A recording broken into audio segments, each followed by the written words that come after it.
hello. Alors on se retrouve aujourd'hui pour un autre preview pour la saison 2023-2024 de la LNH et on y va avec mes chers coyotes.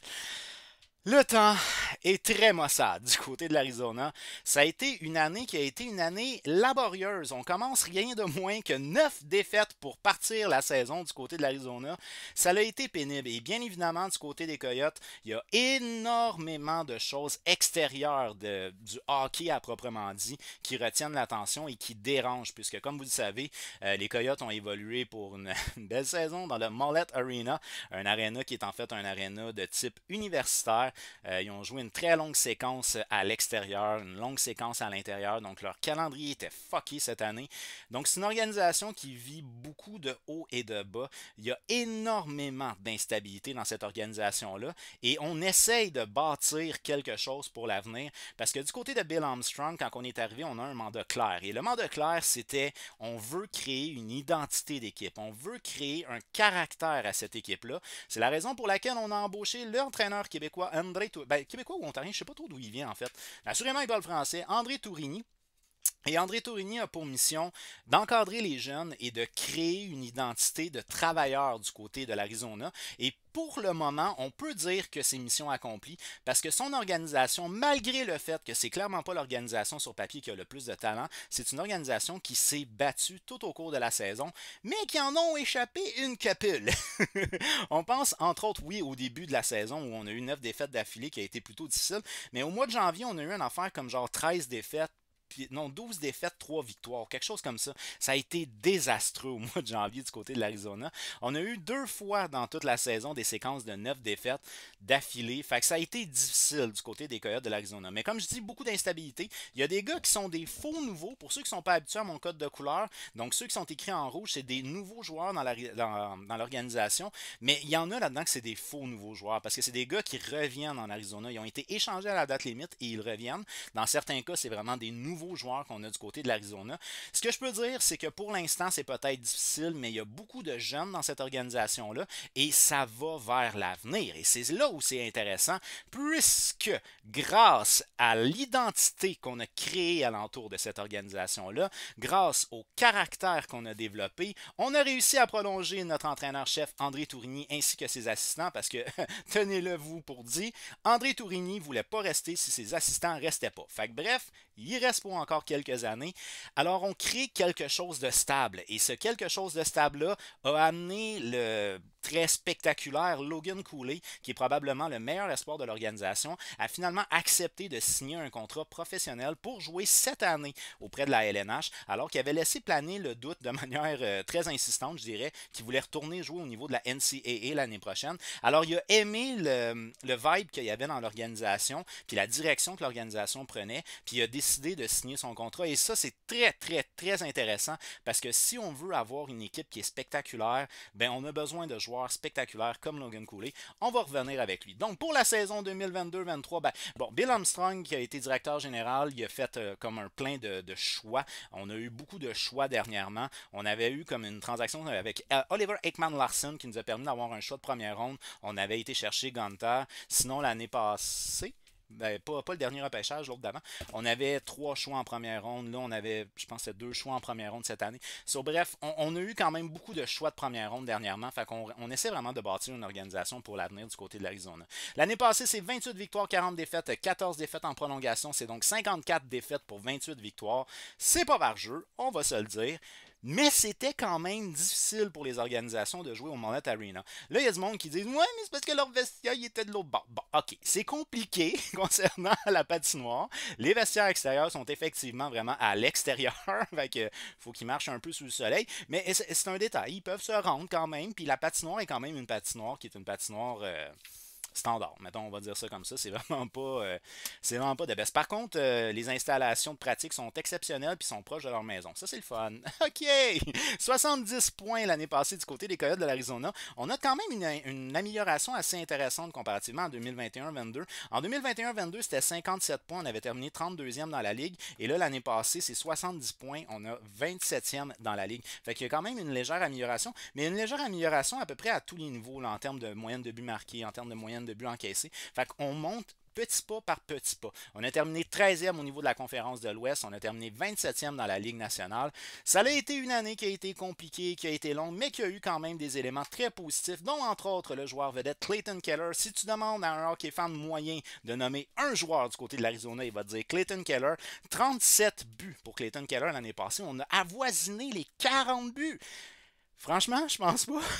S'il avait atteint les 40 puis qu'on aurait dit à des gens de nommer les équipes dans lesquelles il y a des marqueurs de 40 buts, je suis plus que convaincu que le fan de hockey moyen aurait jamais nommé les Coyotes. Fait que bref, 37 buts pour Clayton Keller l'année passée. Il a terminé évidemment au premier rang des pointeurs de l'organisation avec 86 points. Ah! 82 matchs, 86 points, plus d'un point par match, excusez-moi, pour Clayton Keller. Mais là, ce qui est intéressant, c'est qu'il y a vraiment une chimie particulière avec Nick Schmaltz. On va en parler un peu tantôt de Nick Schmaltz, là, mais c'est un joueur très intéressant qu'on a qui contribue quand même largement à la production de Clayton Keller. Puis ça, il faut vraiment le souligner. Et là, on arrive avec un move magique. Jussi Välimäki, défenseur à caractère offensif qu'on a réclamé au balotage, je me rappelle bien, du côté des Flames de Calgary. 78 matchs, 34 points, moins 10. Ça l'a été en fin de saison le meilleur défenseur de l'organisation. En début de saison, on a eu J.J. Mauser qui avait commencé vraiment très fort, un jeune défenseur du côté des Coyotes. Mais en fin de saison, Jussi Välimäki a joué de grosses minutes. C'est un défenseur qui est très mobile. Et ça, c'est intéressant du côté des Coyotes parce que si je ne fais pas erreur, je pense qu'il a genre 24 ans, Jussi Välimäki.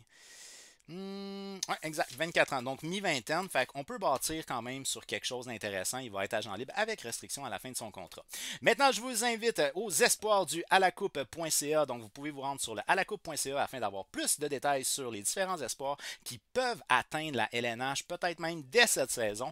Du côté des Coyotes de l'Arizona, un texte qui a été signé par Anthony Saint-Amand. On va faire un petit survol rapide des espoirs, il faut qu'on parle de Logan Cooley, qui est l'espoir numéro 1 du côté des Coyotes de l'Arizona. Logan Cooley est un joueur de 19 ans, un joueur de centre qui a évolué au niveau de la NCAA, donc dans le circuit universitaire l'année passée. 39 matchs, 22 buts, 38 passes, 60 points en 39 matchs pour ce qui est de Logan Cooley l'année passée au niveau de la NCAA. Mais ça, c'est même sans parler de sa performance au niveau des, je crois que c'était des moins de 20 ans de l'équipe américaine. C'est 7 matchs, 7 buts, 7 passes, 14 points. 14 points en 7 matchs avec l'équipe nationale américaine l'année passée pour Logan Cooley. Logan Cooley, sur son repêchage, qui était le repêchage de 2022, on se rappelle que le Canadien choisissait premier à cette époque, c'était défini comme étant le joueur le plus électrisant offensivement. Donc c'est un joueur qui patine beaucoup, c'est un joueur qui aime la possession de rondelles, c'est un bon fabricant de jeu, c'est un hockey IQ qui est vraiment très intéressant. On a poussé l'audace un peu pendant l'été du côté de Bill Armstrong en disant que c'était le meilleur prospect hors LNH. On se calme, là. Il y a quand même Connor Bedard, mais c'est un excellent prospect qu'on a du côté des Coyotes. Par la suite, on va y aller avec le jeune Josh Dawn, 21 ans, un ailier droit, comme papa. Papa jouait à l'aile droit aussi. Il a évolué au niveau de la NCAA, ironiquement dans la même aréna, puisqu'il évoluait du côté de l'Arizona State University. C'était pas facile, là, cet Arizona-là. 38 points en 39 matchs l'année passée avec Arizona State University pour Josh Dawn. Et il a joué un total de 14 matchs avec les Roadrunners de Tucson pour un 6 points en 14 matchs. C'est un joueur quand même à pas pire gabarit qui aime frapper, un peu comme son père. Mais plus finesse que son père. Son père était très rough. Et le dernier espoir qu'on a, c'est Dimitri Simachev, 18 ans, un défenseur qui, à l'étonnement de plusieurs, a été repêché en première ronde, 6e choix total. Les Coyotes avaient des yeux très brillants pour un certain David Rambecker. Mais il y a une équipe qui a peut-être coupé l'herbe sous le pied, fait qu'ils ont été avec le deuxième défenseur. Si vous voulez plus de détails sur Dimitri Simachev, je vous invite sur le alacoupe.ca, les espoirs les plus proches d'atteindre la LNH du côté des Coyotes de l'Arizona, un texte qui a été signé par notre chroniqueur Anthony Saint-Amand. Également tout nouveau cette année, oui, tout nouveau cette année, on a le dossier pré-saison 2023-24 du alacoupe.ca. C'est un dossier complet dans lequel vous pouvez avoir le survol des 32 organisations, en plus d'avoir les espoirs les plus proches pour les 32 organisations. Le téléchargement, il est gratuit et il est disponible sur le alacoupe.ca. On y va maintenant avec mon alignement projeté. On s'entend que c'est un alignement projeté. Là. Au moment de filmer cette vidéo-là, les camps d'entraînement ne sont pas commencés. Je ne sais pas comment ça va aller, mais disons qu'il y a des chances que ça peut peut-être ressembler à ça. Sinon, je me suis peut-être amusé un petit peu aussi. On va avoir du fun quand on parle de hockey. En termes de première ligne, bien évidemment, on va y aller avec Clayton Keller, qui est assurément le joueur le plus talentueux offensivement du côté des Coyotes de l'Arizona. 86 points en 82 matchs l'année passée. Mais là, il faut vraiment en parler. Nick Schmaltz, 58 points en 63 matchs l'année passée. C'est un joueur qui avoisine les 1 point par match. Il les atteint pas, mais il les avoisine. C'est un joueur qui peut jouer au centre comme à l'aile, en avantage numérique et en désavantage numérique. C'est peut-être un des, ou sinon le joueur le plus polyvalent que tu as à l'attaque du côté des Coyotes de l'Arizona. Puis c'est un très bon ami à Clayton Keller, dans le sens que même à l'extérieur, il se voit beaucoup. C'est des gars qui s'entendent bien ensemble et qui se complètent bien. Alors même si on en parle très peu, selon moi, Nick Schmaltz est un des joueurs les plus underrated de la ligue parce qu'il est capable de faire un peu de tout, mais il est tout le temps blessé. Fait que bref, c'est rare qu'il fait des saisons complètes, mais quand même 58 points en 63 matchs, encore une bonne saison du côté de Nick Schmaltz. Et là, je le fais jouer avec Barrett Eaton. Barrett Eaton, ça a été compliqué en début de saison, ça a été un peu mieux en milieu de saison. 43 points en 82 matchs, c'est peut-être pas nécessairement ce qu'on vise pour l'espoir Barrett Eaton, mais c'est quand même mieux que ce qu'il avait fait par le passé. Alors à ce moment-là, ça peut être intéressant de le faire jouer avec Clayton Keller et Nick Schmaltz, qui sont des gars qui produisent bien offensivement. Fait que je pense que c'est peut-être la meilleure des chances qu'on pourrait lui offrir. Et ça m'amène au deuxième trio sur lequel j'ai mis Logan Cooley. J'entoure Logan Cooley avec des gars d'expérience. J'ai décidé de l'entourer avec Jason Zucker qui nous arrive des Penguins de Pittsburgh. 48 points l'année passée en 78 matchs. Dans le cas de Zucker, il a mentionné que de signer avec l'Arizona, pour lui, c'était une opportunité éventuellement de faire mousser sa valeur, on va dire ça comme ça. Puis il avait entendu des bons feedbacks de la part de Nick Bjugstad, je ne sais pas exactement comment, mais ils se connaissent. So, bref, il a voulu aller rejoindre cette équipe-là. Parce que Nick Bjugstad, c'est ça qu'il faut mentionner, c'est qu'il était avec les Coyotes presque toute l'année passée. Il a été transigé en saison. Il a été transigé à Edmonton, aux Oilers d'Edmonton. Puis finalement, en fin de saison, il a décidé de revenir avec l'Arizona. En tout cas, bref. Donc, Jason Zucker, qui a 48 points en 78 matchs l'année passée. Donc, on parle ici d'un joueur quand même de 31 ans, que je fais jouer aussi avec le nouveau Alex Kerfoot, 32 points en 82 matchs l'année passée. Dans le cas d'Alex Kerfoot, c'est un joueur qui est quoi, mi-vingtaine, mi-fin vingtaine peut-être. C'est un joueur que quand il est arrivé du côté des Maple Leafs de Toronto, il performait en séries éliminatoires, mais c'était un petit peu plus compliqué dans les dernières années. Fait que peut-être est-ce qu'on a abandonné sur lui de ce côté-là. Et là, ben pour lui, c'est une opportunité, comme plein d'autres joueurs, de peut-être se faire valoir pour le prochain contrat. Parce que vous allez voir que la défensive de cette organisation-là, aucun joueur est signé dans 2 ans. Tout le monde finit son contrat cette année. Fait que bref, c'est ça.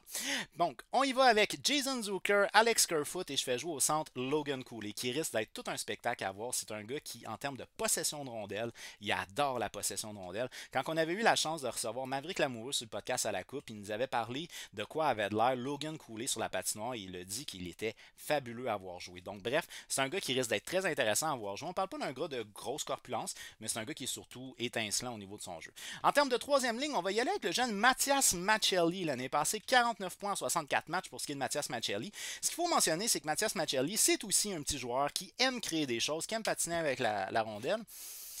L'année passée, là, il collait au basket d'un certain Matty Benier pour ce qui est du nombre de points chez les recrues dans la LNH, mais il s'est blessé malheureusement.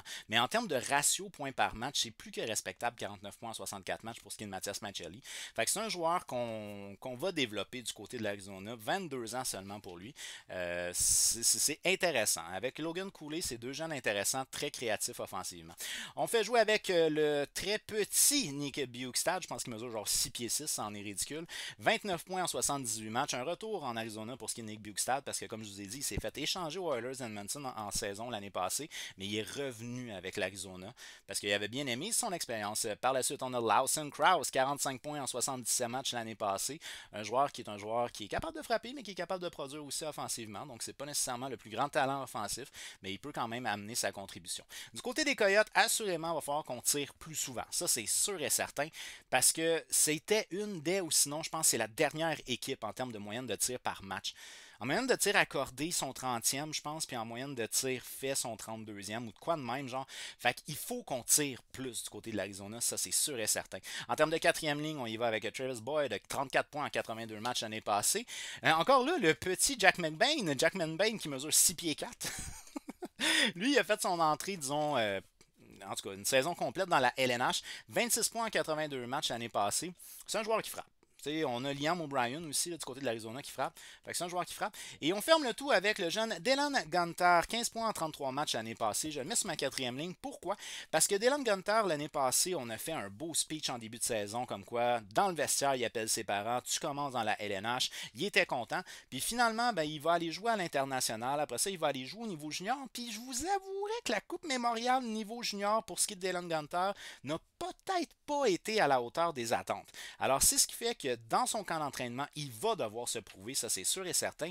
Et moi, très honnêtement, j'adorerais voir Dylan Gunter forcer la mise et peut-être jouer avec Mathias Maccelli au lieu d'avoir Lawson Cross avec Mathias Maccelli. Pour l'instant, je le mets sur le quatrième trio et on ferme le tout en termes de scratch avec Liam O'Brien et un certain Carcone, Michael Carcone, Carcone. Bon, c'était pas facile.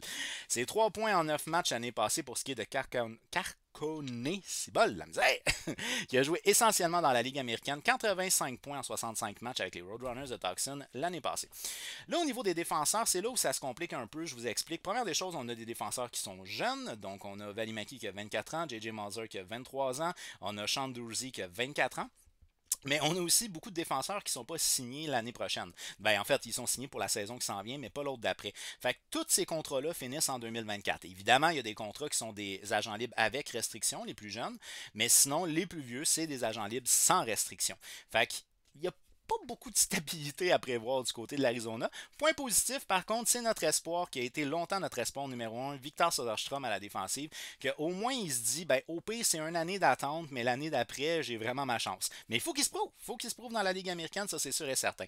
En termes de premier défenseur droit, j'y étais avec Jussi Valimaki. Je vous ai expliqué en fin de saison, Jussi Valimaki a été exceptionnel. Puis en l'absence d'un certain Jacob Chichern, hein?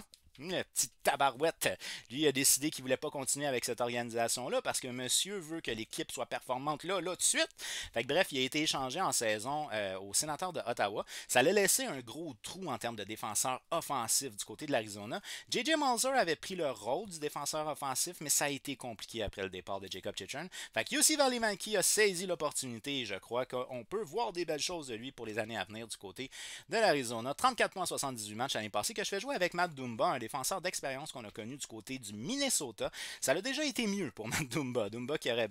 Il y a eu des saisons de 50-40 points, genre, et là, 14 en 79. Donc, vraiment compliqué dernièrement. Puis on le sait du côté de Matt Dumba, là, il a signé avec l'Arizona parce que c'était une des premières équipes à montrer de l'intérêt, puis parce qu'il a signé juste un an, parce qu'il veut signer un autre contrat plus tard. Fait son avenir est clairement pas avec l'Arizona, mais quand même, ça va être intéressant de le voir jouer. Puis on va essayer d'en profiter, vu que c'est un défenseur qui est capable d'être mobile, qui est capable de provoquer des choses offensivement. On va faire jouer avec Jussi Valimaki. En termes de deuxième paire de défenseurs, j'y étais avec, et ça c'est très très jeune, là, j'aime pas tant ce que j'ai fait. 31 points en 81 matchs pour JJ Mauser, c'est un jeune défenseur très mobile, JJ Mauser, 23 ans. C'est sa troisième saison-ish dans la LNH, mais ouais, c'est ça. Mais il s'est largement amélioré. Je ne fais pas erreur, je pense que sa deuxième saison, il y avait comme 15 ans de points à peu près. Mais il n'a pas joué 80 matchs par contre. En tout cas, peu importe. Par la suite, on y va avec le défenseur. Lui, il nous arrive du côté de Los Angeles par biais de transaction. Sean Dursey, 38 points en 72 matchs. Du côté des Kings de Los Angeles, on avait besoin de libérer de l'espace sur la masse salariale pour faire l'acquisition d'un certain Pierre-Luc Dubois. Fait qu'on a fait sortir notre Sean Dursey, puis les Coyotes y en ont profité. C'est un défenseur quand même qui a un bon potentiel. Puis c'est un gars qui jouait beaucoup de minutes. Là. Il jouait peut-être 18 à 19 minutes l'année passée chez les Kings. Fait que c'est un gars qui peut avoir un impact très intéressant. Si Dumba se plante, Dursey est là. On y va. Puis lui, ça va être un agent libre avec restriction. En termes de troisième paire, on y va avec Josh Brown, 7 points 68 matchs l'année passée.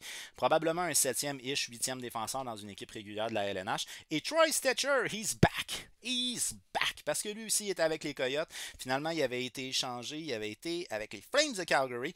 14 points 81 matchs l'année passée. On se rappelle peut-être un petit peu de lui avec son accrochage avec Trevor Zegras. Mais c'est un défenseur qui a rendu des fiers services pour l'organisation le temps qu'il était là. Encore là, on a un défenseur mobile. Fait que c'est pas mal tous des défenseurs mobiles, sauf Brown. Brown qui est clairement pas un défenseur mobile. Mais sinon, les autres, c'est pas mal tous des défenseurs mobiles. En termes de scratch, j'y étais avec Travis Dermott qui nous arrive des Canucks de Vancouver et le jeune Victor Soderstrom Marstrom, qui lui a joué 30 matchs l'année passée, 9 points.